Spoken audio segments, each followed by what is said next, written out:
Very satisfied naman. Oo, Talaga diba? naman sa totoo lang. Buti na lang nag-check ako ng page mo na nandito ka sa Manila. Supposedly pupunta dapat ako sa Isabigan para Ang hair kasi ni ma'am guys is talagang yung highlights talaga ng mga walang pattern. So ganito yung highlights niya dati na hindi siya halata.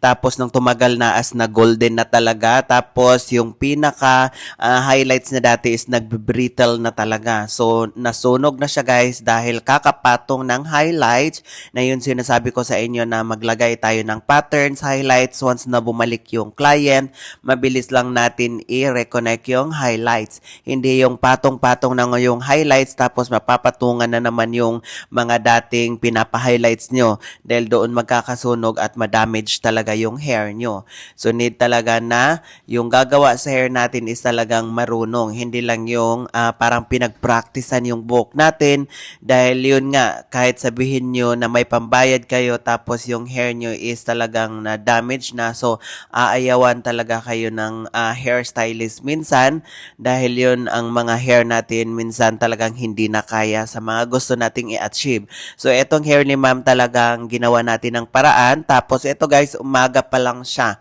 tapos natapos na siya sobrang gabi na talaga dahil yun nga pinipili natin yung sineparate natin yung damage at yung healthy tapos nag-create tayo ng bagong highlights para maganda yung kalalabasan.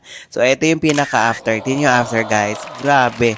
Ang ganda na ng transformation niya, nagkaroon na siya ng pattern at maganda na yung itsura ng lowlights and highlights niya. So, ang pinaka main problem niya is marami talaga siyang white hair.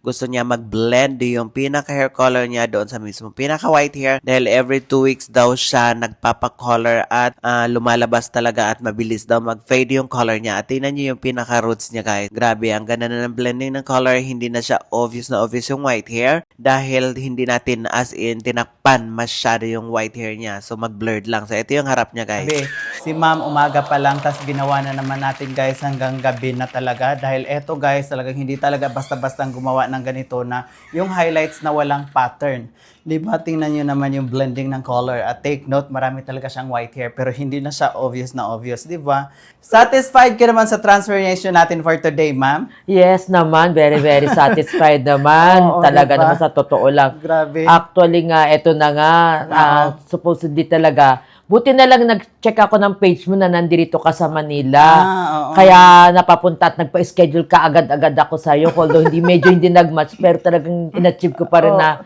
may schedule today talaga, pinili ko talaga. Supposedly, pupunta dapat ako sa Isabigan para puntahan lang ikaw at talagang gusto ko magpa-service talaga sa'yo. Subalak mo talagang babiyahin na lang sana, ma'am. Yes, oo talaga. Buti lang talaga. Thanks God talaga at nandito ka sa Manila. Grabe, ang layo talaga, no? Yeah. Kaya yan ang problem ko kasi ilang weeks pa lang talaga. Lumalabas na talaga ang mga sumpa.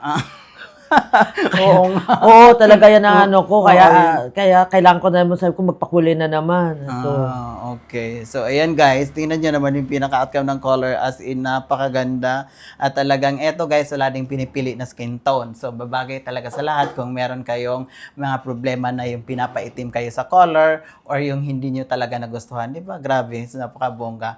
So, ayun. Thank you so much, ma'am. thank you rin, Brian, for your touch. Magic touch talaga. Thank you very much. Yes. Yeah.